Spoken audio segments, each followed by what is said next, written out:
Hydrogen spectrum, spectrum की बात हो रही है तो एमिशन और एब्जॉर्प्शन ये दो तरह के स्पेक्ट्रम होते हैं। पर्टिकुलर स्पेक्ट्रम का मतलब होता है जब आप किसी लाइट को प्रिज्म से पास कराते हैं तो उसके स्क्रीन पर आपको कंपोनेंट कलर्स मिलते हैं। तो जैसे वाइट लाइट जो है उसके आपको कंपोनेंट कलर मिले वॉलेट से लेकर के रेड तक, तो स्क्रीन पर ये जो वॉलेट से लेकर रेड तक का पैटर्न मिलता है इसी को बोला जाता है स्पेक्ट्रम। अब मान लीजिए कि आपने कैथोड की ट्यूब से निकलने वाली कैथोड रेज को जैसे ही आपने प्रिज्म में पास कराया तो स्क्रीन पर आपको कुछ लाइंस मिलेंगी। ये लाइंस जो होंगी वो बेसिकली कहलाएंगी हाइड्रोजन स्पेक्ट्रम। और एक नहीं, काफ़ी सारी लाइनें मिलेंगी क्योंकि सैंपल जो आपने हाइड्रोजन का भरा हुआ है कैथोड ट्यूब के अंदर उसमें एक नहीं काफ़ी सारे आइटम्स होंगे। तो आपको स्क्रीन पर कई सारी लाइनें मिलेंगी।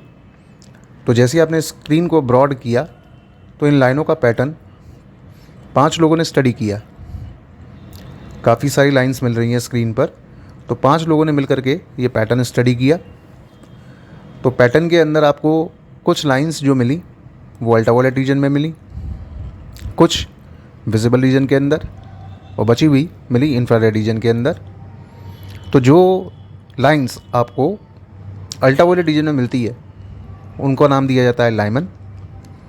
विजिबल सीरीज़ के अंदर मिलने वाली बाल्मर सीरीज़। बाकी इंफ्रारेड रीजन के अंदर आती है 3 सीरीज़, पाश्चन, ब्रैकेट और फुंड सीरीज़। तो कुल मिलाकर के लाइमन, बेलमर, पाश्चन, ब्रैकेट और पी फुंड मिलाकर के टोटल होती हैं 5 सीरीज़ और ये कहलाती हैं पूरी हाइड्रोजन स्पेक्ट्रम। अब इसमें हर लाइन का अपना एक पर्टिकुलर वेवलेंथ होता है, पर्टिकुलर फ्रिक्वेंसी होती है। हर लाइन की वेवलेंथ और फ्रिक्वेंसी क्या होगी इसको कैलकुलेट करने के लिए यूज़ किया जाता है Rydberg formula. Rydberg formula lines की वेवलेंथ कैलकुलेट करने के लिए यूज़ किया जाता है। रिडबर्ग ने जो फॉर्मूला दिया वो फॉर्मूला था 1/λ is equals to RZ square 1/N1 square minus 1/N2 square. This is Rydberg formula. अब इसमें R होता है रिडबर्ग कांस्टेंट जिसकी वैल्यू होती है 109678 पर सेंटीमीटर। डायमेंशन हो गया L inverse Rydberg constant. Now Z जो है यहाँ पर वो है एटॉमिक नंबर। पर्टिकुलर हाइड्रोजन का निकाल रहे हो तो Z की वैल्यू को 1 कर लेना। और हाइड्रोजन के अलावा अगर कोई दूसरा आइटम यूज़ कर रहे हो, चाहे हीलियम आयन, लिथियम आयन, यानी वो सभी आयन जिनमें कि एक इलेक्ट्रॉन हो, उन्हें क्या बोलोगे? Hydrogen like ions. तो हाइड्रोजन लाइक आयंस के लिए आपको इनका एटॉमिक नंबर यूज़ करना है। होंगे तो सब में एक ही इलेक्ट्रॉन हाइड्रोजन की तरह से, लेकिन यूज़ क्या करना है? Atomic number. तो atomic number helium, lithium, beryllium इन सब का तो अलग अलग होता है ना। जैसे हीलियम का 2 होता है, लिथियम का 3 होता है, बेरिलियम का 4 होता है। तो अगर पूछा जाए, ठीक है ना, तभी यूज़ करना। अब इसमें N1 और N2 का क्या मतलब है? ये स्पेक्ट्रम बेसिकली तब मिलता है जब इलेक्ट्रॉन हायर ऑर्बिट से लोअर ऑर्बिट की तरफ जंप करके आएगा, तो इसे बोलेंगे एमिशन स्पेक्ट्रम। तो जिस ऑर्बिट में इलेक्ट्रॉन आ रहा है ना उसको रिप्रेजेंट करोगे N1 से, और जिस ऑर्बिट से इलेक्ट्रॉन जंप करके आ रहा है उसे बोलोगे N2। जैसे क्वेश्चन आया लाइमन सीरीज़ पर, तो लाइमन के लिए ध्यान रखना कि N1 जो रखा जाता है लाइमन का वो हमेशा 1 रखा जाता है। यानी कि इलेक्ट्रॉन किसी भी हायर ऑर्बिट से जंप करके किस में लौटेगा? फर्स्ट ऑर्बिट में। चाहे 4 से फर्स्ट में आ जाए, चाहे 3 से फर्स्ट में आ जाए, चाहे 2 से फर्स्ट में आ जाए। जब भी फर्स्ट ऑर्बिट में आएगा तो आपको मिलेगी जो सीरीज़, उसका नाम होगा लाइमन सीरीज़।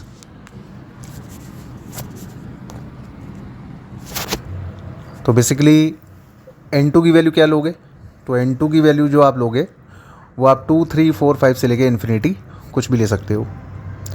इसमें N2 की वैल्यू को अगर आप 2 पुट करोगे ना, तो यानी कि जब इलेक्ट्रॉन दूसरे से पहले ऑर्बिट में आएगा तो इसको आप बोलोगे first line of Lyman series. और अगर N2 की वैल्यू को आप इनफाइनाइट पुट कर दोगे ना तो इसको बोलोगे आप लिमिटिंग लाइन या सीरीज़ लिमिट। सीरीज़ लिमिट के लिए N2 इनफाइनाइट पुट करना है, ठीक है।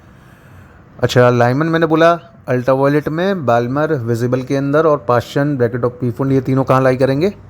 इंफ्रारेड रीजन के अंदर, ठीक है। पी फुंड होगा फार इंफ्रारेड के अंदर। Got it? अब क्या करोगे? जैसे क्वेश्चन आया मान लो बाल्मर पर, तो बाल्मर के लिए क्या करना? N1 की वैल्यू को पुट करना 2 और N2 की वैल्यू को रन करना 3 से लेकर के इन्फिनिटी के बीच में। यानी कि इलेक्ट्रॉन किसी भी हायर ऑर्बिट से अब की बार सेकेंड ऑर्बिट के अंदर जंप करेगा। तो हायर ऑर्बिट 2 से ऊपर कौन कौन सी हो गई, 3, 4, 5, 6 एंड सो ऑन। ठीक है, पार्शियन के लिए n1 की वैल्यू 3 ले लेना, n2 की वैल्यू हो जाएगी 4, 5, 6 से इन्फिनिटी, ब्रैकेट के लिए हो जाएगा n1 की वैल्यू 4 और n2 की 5, 6, 7 से इन्फिनिटी। फुंड के लिए क्वेश्चन पूछा नहीं जाता है, लेकिन n1 5 और n2 की वैल्यू 6, 7, 8 से लेकर के इन्फिनिटी। ज़्यादातर क्वेश्चन जो पूछे जाएंगे वो लाइमन और बेलमार से पूछे जाते हैं। पूछ लिया तो ज़्यादा से ज़्यादा पार्शियन, लेकिन ब्रैकेट और फुंड से नहीं पूछा जाता। मान लो कि मैंने इस्तेमाल किया लाइमन का, n1 1 है और n2 की वैल्यू मैंने बोला 3, 4, 5 से लेकर के इन्फिनिटी। ठीक है, अब मैंने वेवलेंथ कैलकुलेट किया लाइमन के लिए, तो आर जेड स्क्वायर 1/1 का स्क्वायर माइनस 1/n2 का स्क्वायर, तो ये बन गया एक जनरल फॉर्मूला किसके लिए, लाइमन के लिए। ठीक है, सॉल्व किया इसको, हाइड्रोजन के लिए z की वैल्यू 1 लगाई और n2 की जगह n2 को n2 ही रहने देना और n1 की जगह 1 पुट कर लेना, 1 का स्क्वायर तो 1 ही होगा।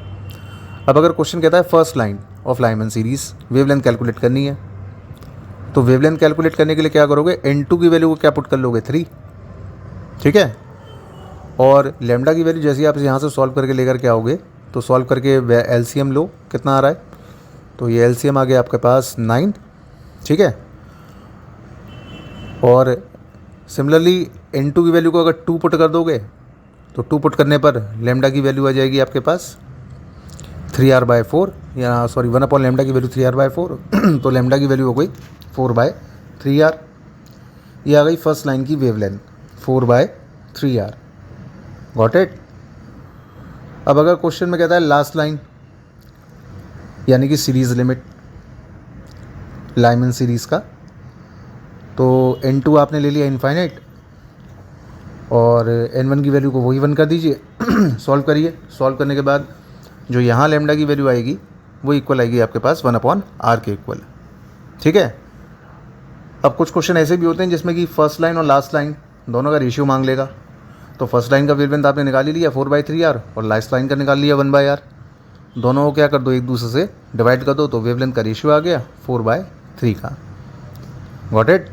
तो फर्स्ट लाइन और लास्ट लाइन की वेवलेंथ का जो रेशियो आ गया वो आ गया आपके पास 4/3r। ठीक है, अब अगर मान लो कि क्वेश्चन के अंदर फर्स्ट लाइन की वेवलेंथ गिवन होती कि 2000 एंगस्ट्रॉम की है और इनफाइनाइट लाइन की वेवलेंथ निकालनी हो, तो इस रेशियो में पुट कर लो। ठीक है, ये रेशियो में पुट कर लिया और लेमडा इनफाइनाइट की वैल्यू आ गई, वैल्यू कितनी आ गई, तो आंसर आ गया आपके पास, सॉल्व किया और 1500 एंगस्ट्रॉम।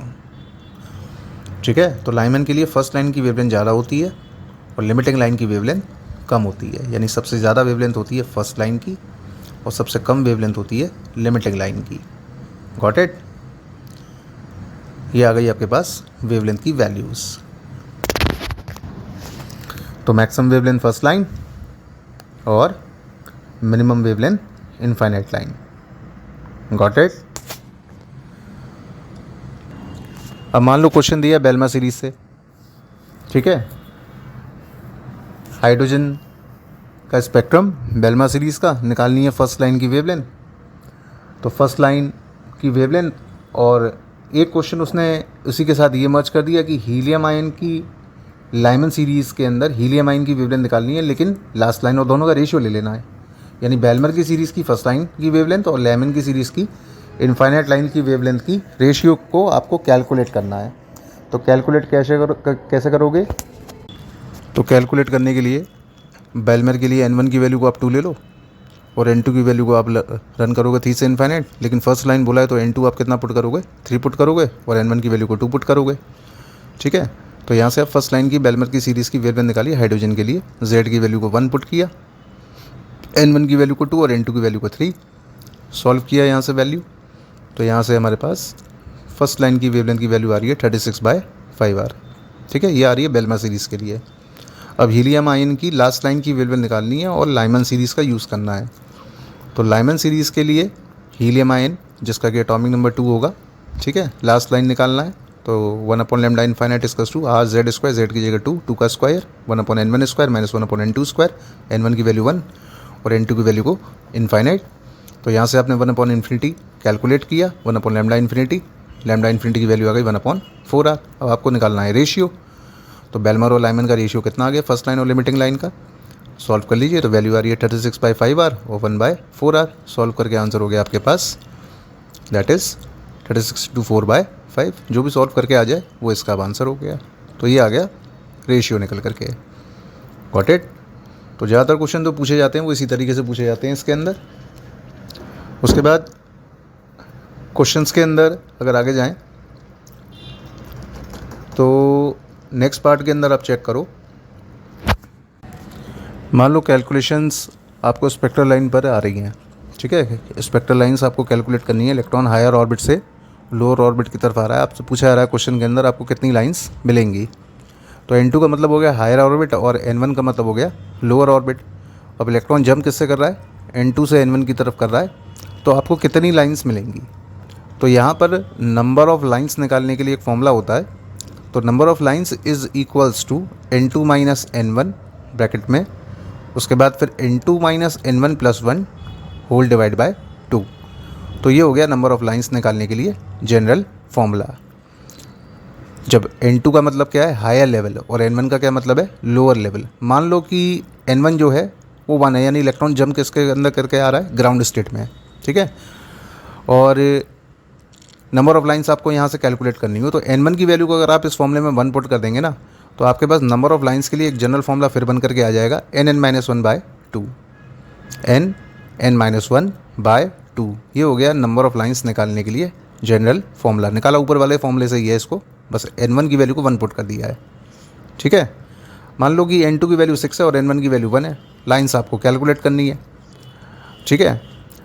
तो आप उसी जनरल फॉर्मूले का यूज़ करिए, नंबर ऑफ लाइंस आपको कैलकुलेट करनी है, ठीक है। तो कितनी आपको विजिबल रीजन के अंदर दिखाई पड़ती हैं लाइंस की वैल्यूज़, तो N2 - N1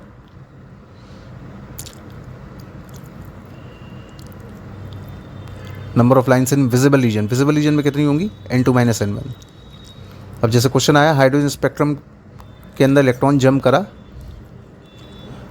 छठे से पहले ऑर्बिट के अंदर, लाइंस के नंबर निकालने हैं। N2 N1 आपको पता चल गया, 6 और 1 होगा, ठीक है। लगा दो जनरल फॉर्मूला Nn-1/2। तो N की वैल्यू को 6 सॉल्व किया, टोटल कितनी लाइंस आ गई, 15 लाइंस आ गई। Got it. टोटल मिला करके 15 लाइंस आई। और विजिबल रीजन में टोटल कितनी लाइंस होंगी, तो विजिबल रीजन में होंगी टोटल मिला करके 5 लाइंस। वो कैसे निकलेगा, N2 - N1 करके, यानी कि 15 लाइनें मिलेंगी। 15 में से 5 लाइनें जो होंगी वो विजिबल रीजन के अंदर लाई करेंगी। Got it.